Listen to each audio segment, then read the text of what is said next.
ये जो वर्ड्स हैं स्टॉक मार्केट या शेयर मार्केट, इसको सुनकर आपको कैसा लगता है?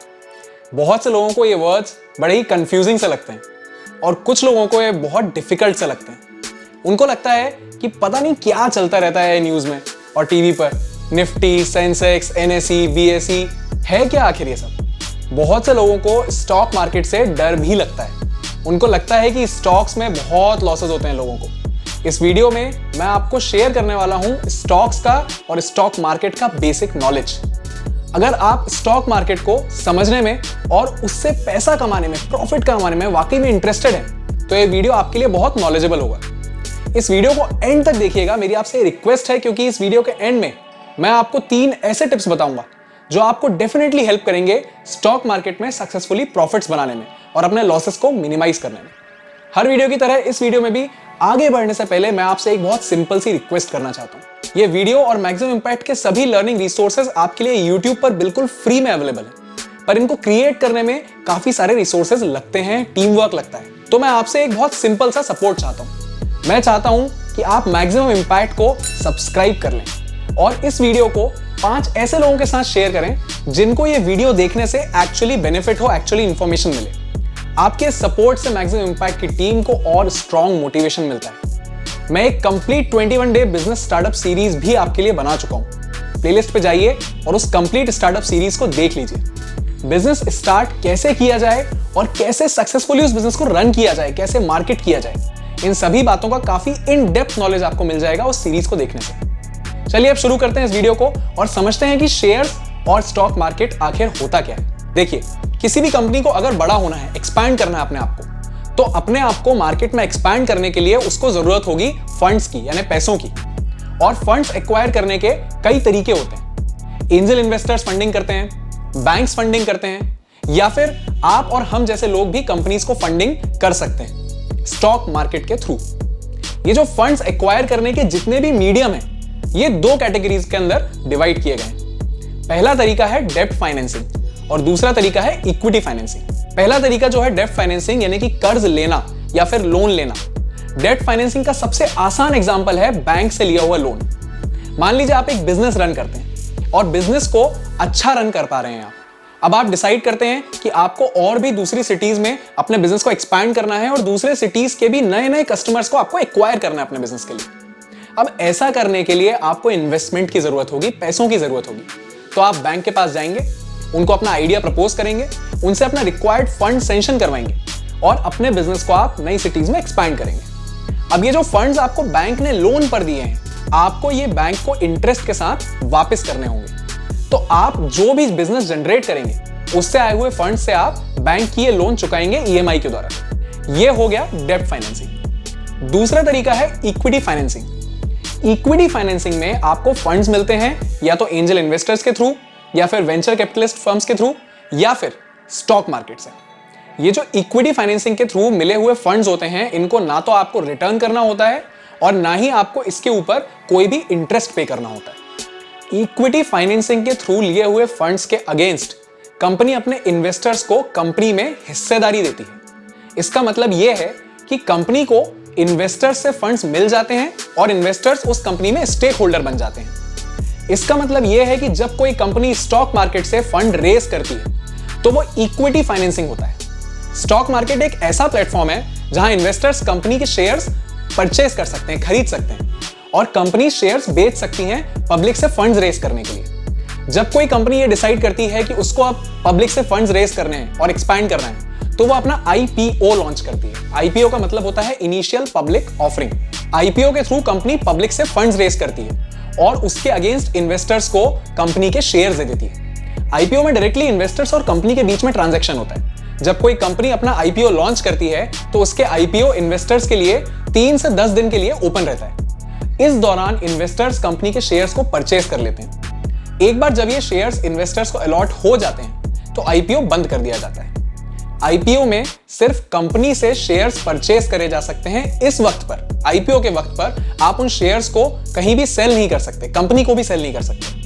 आपके शेयर्स की ट्रेडिंग तब चालू होती है जब उस कंपनी के स्टॉक्स स्टॉक एक्सचेंज पर लिस्ट किए जाते हैं। आईपीओ के कुछ दिन बाद कंपनी स्टॉक एक्सचेंज पर लिस्ट हो जाती है और फिर आप अपने आईपीओ के दौरान खरीदे हुए शेयर्स को स्टॉक एक्सचेंज पर दूसरे इन्वेस्टर्स को सेल कर सकते हैं। मान लीजिए आपने एसबीआई के 100 शेयर खरीदे थे एसबीआई के आईपीओ के दौरान।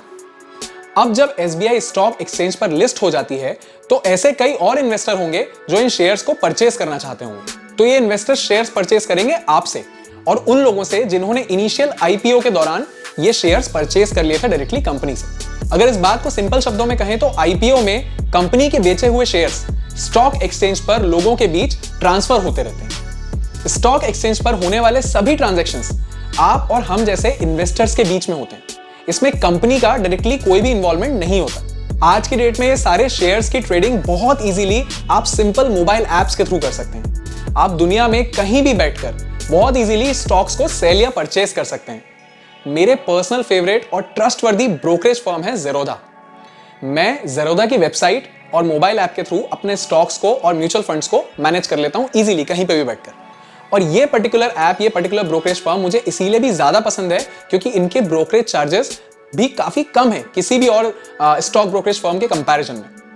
अगर आप भी स्टॉक मार्केट में अपने पैसे इन्वेस्ट करना चाहते हैं या स्टॉक ट्रेडिंग करना चाहते हैं तो आप ZERODHA के थ्रू सेफली ऐसा कर सकते हैं।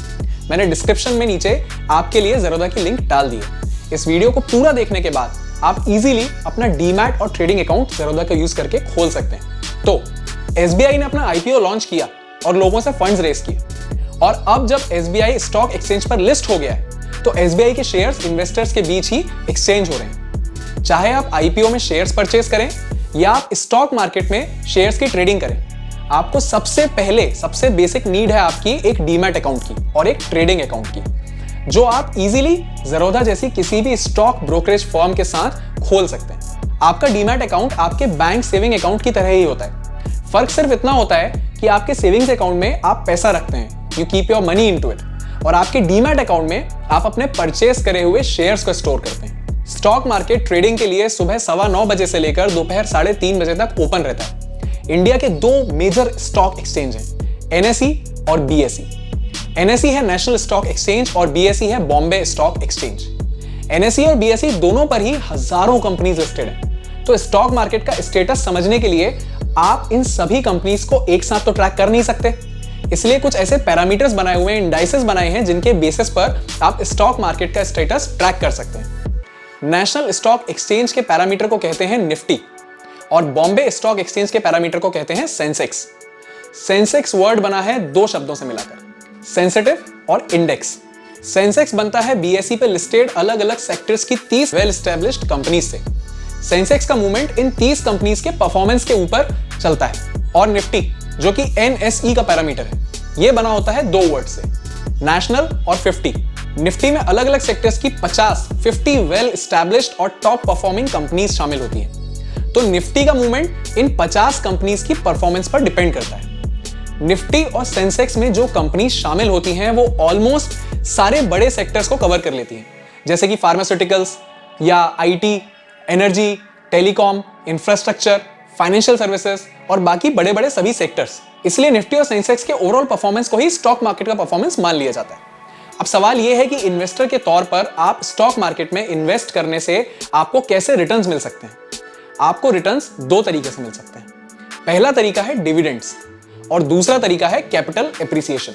किसी कंपनी को जब प्रॉफिट्स होते हैं और कंपनी के बोर्ड ऑफ डायरेक्टर्स उस प्रॉफिट का कुछ परसेंटेज अपने शेयर होल्डर्स के साथ डिवाइड करने का डिसीजन लेते हैं, तो उसको कहते हैं डिविडेंड्स। बट एक इन्वेस्टर के तौर पर आप डिविडेंड्स के ऊपर बहुत ज्यादा डिपेंडेंट नहीं रह सकते, बहुत ज्यादा रिलाई नहीं कर सकते, क्योंकि डिविडेंड्स देना किसी भी कंपनी के लिए कंपलसरी नहीं होता।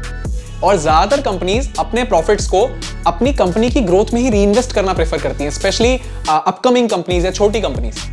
अब समझते हैं ये कि कैपिटल एप्रिसिएशन क्या होता है। कैपिटल एप्रिसिएशन का मतलब है कंपनी की ग्रोथ होने पर उसके शेयर्स की जो प्राइस बढ़ती है, तो इस शेयर की बढ़ी हुई प्राइस के कारण आपका इन्वेस्टमेंट की वैल्यू इंक्रीज हो जाती है। मान लीजिए आज से 2 साल पहले आपने किसी कंपनी का एक शेयर खरीदा था जिसकी वैल्यू थी 10,000 रुपए। पिछले 2 साल में कंपनी ने बहुत अच्छा परफॉर्म किया, बहुत सक्सेस हासिल करी और उसके उस एक शेयर की वैल्यू आज की डेट में हो गई है 15,000 रुपए। तो ये जो 5,000 रुपए का जो ग्रोथ आपके इन्वेस्टमेंट में हुआ है, इसको कहते हैं कैपिटल एप्रिसिएशन। कोई कंपनी जब अच्छा परफॉर्म करती है तो उसके शेयर्स की प्राइस बढ़ने लगती है, या फिर अगर कोई कंपनी खराब परफॉर्म करती है तो उसके शेयर्स की प्राइस गिरने लगती है, कम होने लगती है। राकेश झुनझुनवाला का नाम तो आपने सुना ही होगा। राकेश झुनझुनवाला ने सिर्फ और सिर्फ स्टॉक मार्केट के थ्रू, शेयर ट्रेडिंग के थ्रू 300 करोड़ डॉलर से भी ज्यादा कमाए हैं। अगर आप किसी भी शेयर का परफॉर्मेंस देखना चाहते हैं तो सिंपल सा काम करना होगा आपको। गूगल पर जाइए और लिखिए उस कंपनी का नाम, फॉर एग्जाम्पल SBI स्टॉक्स, और आप इजीली स्टॉक के परफॉर्मेंस को ट्रैक कर सकते हैं।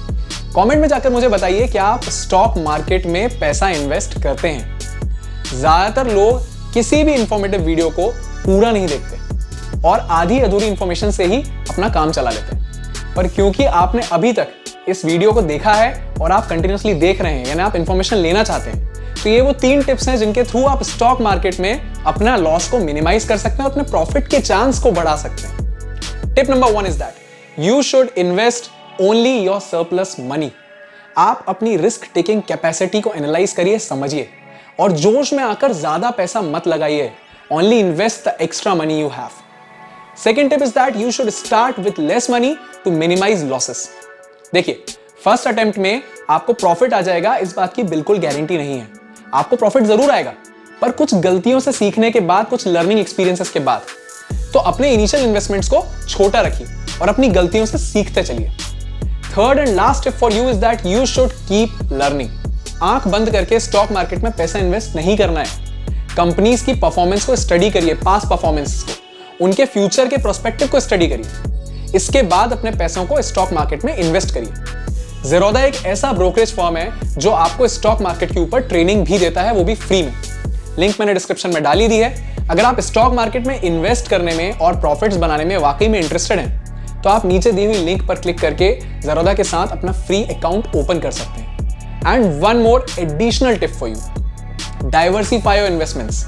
Diversify your investments. अपने सारे पैसे को एक ही जगह मत लगा दीजिए।